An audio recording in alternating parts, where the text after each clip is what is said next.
ಸಂತ ಏಕನಾಥ. ಧರ್ಮವನ್ನು ಯಾರು ರಕ್ಷಿಸುವರೋ ಅಂಥವರನ್ನು ಧರ್ಮವು ರಕ್ಷಿಸುತ್ತದೆ ಎಂಬ ತತ್ವದಲ್ಲಿ ನಂಬಿಕೆಯನ್ನಿಟ್ಟು ಸಾಮ್ರಾಜ್ಯವನ್ನು ಕಟ್ಟಿದವರು ವಿಜಯನಗರದ ಪ್ರಭುಗಳು. ಈ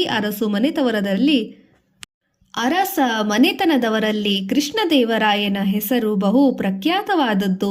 ಈತನು ಪಂಢರಪುರದಲ್ಲಿದ್ದ ಪಾಂಡುರಂಗನ ವಿಗ್ರಹವನ್ನು ವಿಜಯನಗರದ ರಾಜಧಾನಿಗೆ ತಂದು ಅಲ್ಲಿ ಪೂಜಾದಿಗಳನ್ನು ನಡೆಯುವಂತೆ ಏರ್ಪಾಡು ಮಾಡಿದನು. ಈ ವಿಷಯವನ್ನು ತಿಳಿದ ಭಾನುದಾಸರು ಪಂಪಾ ಕ್ಷೇತ್ರವನ್ನು ಹುಡುಕಿಕೊಂಡು ಬಂದರು. ರಾಜ ವೈಭವದಲ್ಲಿ ಪೂಜೆಗೊಳ್ಳುತ್ತಿದ್ದ ಪಾಂಡುರಂಗನ ಅನನ್ಯ ಸೇವೆ ಮಾಡಿದರು. ಸಾಮ್ರಾಟನಾದ ಕೃಷ್ಣದೇವರಾಯನನ್ನು ಕಂಡು ಆತನ ಮನವೊಲಿಸಿಕೊಂಡು ವಿಠ್ಠಲನ ವಿಗ್ರಹವನ್ನು ಪಂಢರಪುರಕ್ಕೆ ತಂದು ಮೊದಲಿದ್ದ ಸ್ಥಳದಲ್ಲಿಯೇ ಪುನಃ ಪ್ರತಿಷ್ಠಾಪನೆಯಾಗುವಂತೆ ಮಾಡಿದರು. ಅಂದಿನಿಂದ ಕನ್ನಡ ನಾಡಿನ ಹರಿದಾಸರು ಮಹಾರಾಷ್ಟ್ರದ ಸಂತರು ಪಂಢರಪುರ ಕ್ಷೇತ್ರದಲ್ಲಿ ಒಮ್ಮಿಳಿತರಾಗಿ ಭಕ್ತಿಯಿಂದ ಭಾಗವತ ಧರ್ಮವನ್ನು ಪ್ರಚಾರ ಮಾಡಲಾರಂಭಿಸಿದರು. ಮಹಾನುಭಾವರಾದ ಈ ಭಾನುದಾಸರ ವಂಶದಲ್ಲಿ ಜನ್ಮ ತಾಳಿದ ಸಂತ ಏಕನಾಥರು.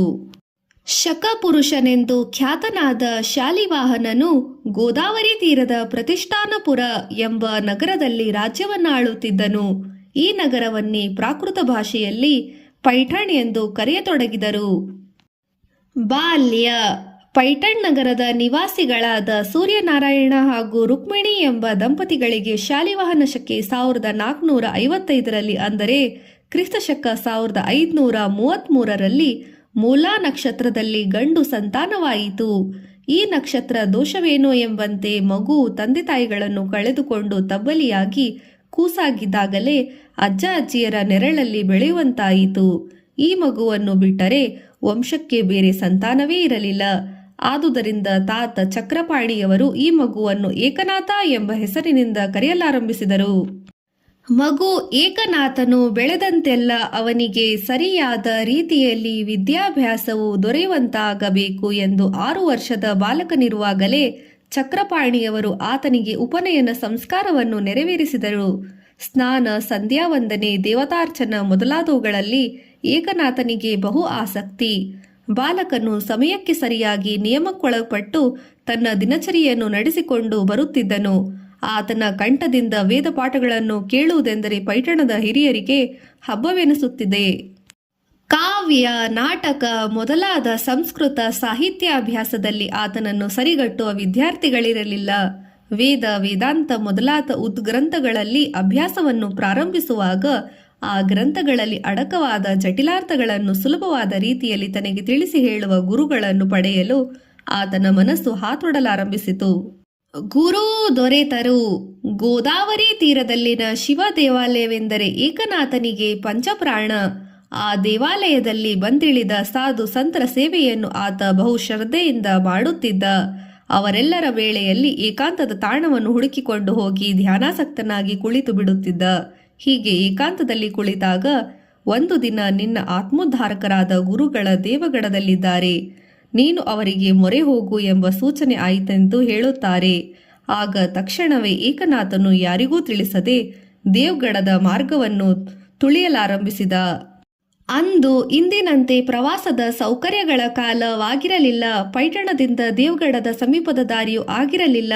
ಮಾರ್ಗದುದ್ದಕ್ಕೂ ದಟ್ಟವಾದ ಕಾಡು, ವನ್ಯ ಮೃಗಗಳ ಭಯ, ಕಳ್ಳ ಕಾಕರ ಹಾವಳಿ. ಯಾವ ಕಷ್ಟವನ್ನು ಲೆಕ್ಕಿಸದೆ ತದೇಕಚಿತ್ತನಾಗಿ ಗುರು ಚರಣಾರವಿಂದಗಳನ್ನು ಧ್ಯಾನ ಮಾಡುತ್ತಾ ಒಂದು ನಸುಕಿನಲ್ಲಿ ಜಾವದಲ್ಲಿ ದೇವಗಡ ಇಂದಿನ ದೌಲತಾಬಾದ್ ಕೋಟೆಯಲ್ಲಿ ಸುರಕ್ಷಿತವಾಗಿ ಬಂದು ತಲುಪಿದನು. ಬಹು ದೂರದ ಪ್ರಯಾಣವನ್ನು ಕೈಗೊಂಡು ಬಳಲಿ ಬಂದ ಏಕನಾಥನನ್ನು ಕಂಡಾಗ ಜನಾರ್ದನ ಸ್ವಾಮಿಗಳಿಗೆ ಧ್ರುವನ ಚಿತ್ರವು ಕಣ್ಮುಂದೆ ಬಂದು ನಿಂತಿತು. ಅವರು ಅತ್ಯಂತ ವಾತ್ಸಲ್ಯದಿಂದ ಆತನಿಗೆ ಆಶ್ರಯವನ್ನಿತ್ತು ತಮ್ಮ ಸೇವೆ ಮಾಡಿಕೊಂಡಿರುವಂತೆ ಅಪ್ಪಣೆಯನ್ನಿತ್ತರು. ಅಂದಿನಿಂದ ಏಕನಾಥರು ಮನಪೂರ್ವಕವಾಗಿ ಗುರುಗಳು ಹಾಗೂ ಗುರು ಪತ್ನಿಯ ಸೇವೆಯಲ್ಲಿ ನಿರತರಾದರು. ಏಕನಾಥರಿಗೆ ಗುರುಗಳೇ ತಂದೆ, ಗುರುಪತ್ನಿಯೇ ತಾಯಿ ಎನ್ನುವಂತಾಯಿತು. ಏಕನಾಥರ ಗುರುಗಳಾದ ಜನಾರ್ದನ ಪಂತರು ಮೂಲತಃ ಚಾಳಿಸ್ಗಾಂವ್ ಎಂಬಲ್ಲಿ ದೇಶಪಾಂಡೆ ಮನೆತನದವರು. ಪಂತರ ಸಾಹಸ, ಪರಾಕ್ರಮ ಹಾಗೂ ನಿಷ್ಠೆಯ ಜೀವನ ಇವುಗಳಿಗೆ ಮಾರು ಹೋದ ದೊರೆಗಳು ಜನಾರ್ದನ ಪಂತರನ್ನು ದೇವಗಡದ ದುರ್ಗಾಧಿಪತಿ ಯನ್ನಾಗಿ ನೇಮಿಸಿದರು. ಇವರು ಮಹಾಭಾಗವತ ಭಕ್ತರೆಂದು ದತ್ತದೇವನ ಆರಾಧಕರೆಂದು ಹೆಸರುವಾಸಿಯಾಗಿದ್ದರು. ಕೋಟೆಯ ರಕ್ಷಣೆ. ಒಂದು ದಿನ ನಸುಕಿನ ಜಾವದಲ್ಲಿ ಜನಾರ್ದನ ಪಂತರು ಧ್ಯಾನಮಗ್ನರಾಗಿ ಯೋಗಾಸನದಲ್ಲಿ ಕುಳಿತುಕೊಂಡಿದ್ದರು. ಅದೇ ಸಮಯದಲ್ಲಿ ಶತ್ರುಗಳು ಕೋಟೆಯನ್ನು ಮುತ್ತಿರುವುದರೆಂದು ಸಮಾಚಾರ ಬಂದಿತು. ಆಗ ಏಕನಾಥರು ಯುದ್ಧ ಕಾಲದಲ್ಲಿ ತಮ್ಮ ಗುರುಗಳು ಧರಿಸುತ್ತಿದ್ದ ಉಡುಪುಗಳನ್ನು ಧರಿಸಿಕೊಂಡು ಅವರ ಕುದುರೆಯನ್ನೇ ಹತ್ತಿ ದೇವಗಢದ ಸೈನಿಕರನ್ನು ಹುರಿದುಂಬಿಸುತ್ತಾ ಕಾಲಭೈರವನಂತೆ ಯುದ್ಧವನ್ನು ಆರಂಭಿಸಿದರು. ಇದನ್ನು ಕಂಡ ಸೈನಿಕರು ಇಮ್ಮಡಿ ಉತ್ಸಾಹದಿಂದ ಮುನ್ನುಗ್ಗಿ ಶೂರತನದಿಂದ ಹೋರಾಡತೊಡಗಿದರು. ಶತ್ರುಗಳು ಓಡಿ ಹೋದರು. ಯುದ್ಧ ಭೂಮಿಯಿಂದ ಮರಳಿದ ಏಕನಾಥರು ತಾವು ತೊಟ್ಟ ಶಸ್ತ್ರಾಸ್ತ್ರಗಳನ್ನೆಲ್ಲ ಬಿಚ್ಚಿಟ್ಟು ಲಾಯದಲ್ಲಿ ಕುದುರೆಯನ್ನು ಕಟ್ಟಿಹಾಕಿ ತಮ್ಮ ಗುರುಗಳ ಧ್ಯಾನಾಸಕ್ತರಾಗಿ ಕುಳಿತ ಸ್ಥಳದಲ್ಲಿ ಮತ್ತೆ ಮೊದಲಿನಂತೆ ಕಾವಲು ಕಾಯತೊಡಗಿದರು. ಧ್ಯಾನ ಸಮಾಧಿಯಿಂದ ಎಚ್ಚೆತ್ತು ಜನಾರ್ದನ ಸ್ವಾಮಿಗಳು ಹೊರಬಂದು ನೋಡಿದಾಗ ತಮ್ಮ ಪರಿಸರದಲ್ಲಿದ್ದ ಬದಲಾವಣೆಯನ್ನು ಕಂಡರು. ನಡೆದುದೆಲ್ಲವನ್ನು ವಿಚಾರಿಸಿ ಒಂದು ಸಲ ಸೂಕ್ಷ್ಮವಾಗಿ ಏಕನಾಥನನ್ನು ಅವಲೋಕಿಸಿದರು.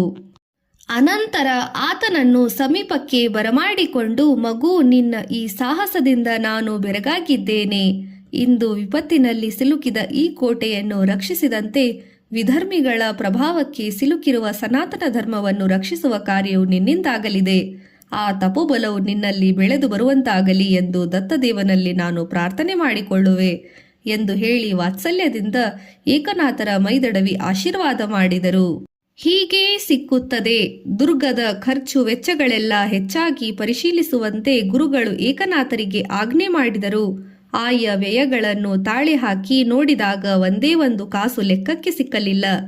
ಅದನ್ನು ಹುಡುಕಿ ನೋಡಲು ರಾತ್ರಿಯ ಬಹುಹೊತ್ತು ಕಾಲ ಕಳೆಯಿತು. ಸತತ ಪ್ರಯತ್ನದಿಂದಾಗಿ ಕೊನೆಗೊಮ್ಮೆ ಆ ತಪ್ಪು ಸಿಕ್ಕಿತು.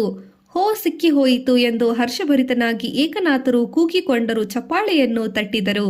ಅವರ ಕೂಗನ್ನು ಕೇಳಿ ಜನಾರ್ದನ ಪಂತರಿಗೆ ಎಚ್ಚರವಾಗಿತು. ಕೂಡಲೇ ಹೊರಬಂದು ವಿಷಯವನ್ನು ವಿಚಾರಿಸಿದರು. ಆಗ ಒಂದು ಬಿಡಿಕಾಸಿನ ಲೆಕ್ಕವು ತಮಗೆ ತೊಂದರೆ ಕೊಡುವುದನ್ನೆಂದು ಏಕನಾಥರು ವಿವರಿಸಿದರು. ಅದನ್ನು ಕೇಳಿ ಜನಾರ್ದನ ಸ್ವಾಮಿಗಳು, ಮಗು, ಒಂದು ಬಿಡಿಕಾಸನ್ನು ಹುಡುಕಿ ತೆಗೆಯಲು ಹೇಗೆ ನೀನು ಪ್ರಯತ್ನಿಸಿದೆಯೋ ಹಾಗೆ ಭಗವಂತನ ಸಾಕ್ಷಾತ್ಕಾರವನ್ನು ಪಡೆಯಲು ಪ್ರಯತ್ನಿಸಿದಲ್ಲಿ ಖಂಡಿತವಾಗಿಯೂ ನಿನಗೆ ಆ ಕಾರ್ಯದಲ್ಲಿ ಯಶಸ್ಸು ಲಭಿಸುವುದು ಎಂದು ಹೇಳಿದರು. ಹೀಗೆ ಜನಾರ್ದನ ಸ್ವಾಮಿಗಳು ತಮ್ಮ ದಿನನಿತ್ಯದ ವ್ಯವಹಾರಗಳಿಂದ ಪಾರಮಾರ್ಥದ ಒಂದೊಂದು ಮೆಟ್ಟಿಲನ್ನು ಹತ್ತುವಂತೆ ನಾಥರಿಗೆ ಶಿಕ್ಷಣವನ್ನು ಇಯುತ್ತಿದ್ದರು.